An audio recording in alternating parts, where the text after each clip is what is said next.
8 حيوانات تبتسم وتضحك مثل البشر. هناك العديد من الحيوانات التي يمكن أن تظهر تعبيرات مشابهة للابتسامة أو الضحك، لكن هذا لا يعني أنها تشعر بالسعادة بالطريقة التي يشعر بها البشر. بعض الحيوانات التي قد تبدو وكأنها تبتسم أو تضحك مثل البشر.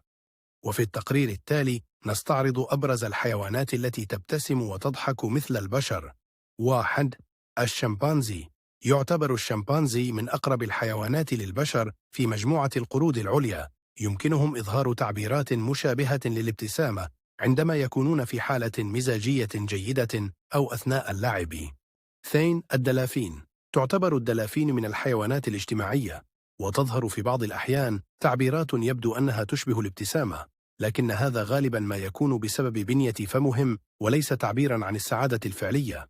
3. الكلاب. الكلاب تعتبر من الحيوانات الاجتماعية أيضا، ويمكن أن تظهر تعبيرات وجهها وكأنها مبتسمة عندما تكون سعيدة. الفعلية. 3. الكلاب.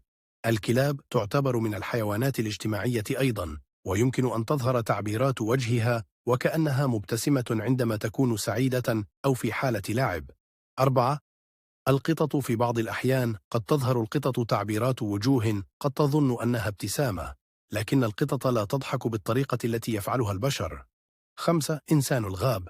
كما أن إنسان الغاب لديه مشاعر وتعبيرات متشابهة للبشر، فهو يبتسم ويضحك ويقهقه وينفجر في ضحكات مرحة عندما يستمتع بشيء ما. 6. البغبغان. يتم تعليم معظم الببغاوات التحدث وتقليد البشر، ومع مرور الوقت يتعلمون أيضا كيفية الابتسام والضحك مثل البشر. 7. البونوبو. تشترك قرود البونو بو مثل الشمبانزي في العديد من السلوك مع البشر، فهي تبتسم مثل البشر وتضحك عندما يتم دغدغتها، وتنفجر في الضحك عندما ترى شيئا مسلي.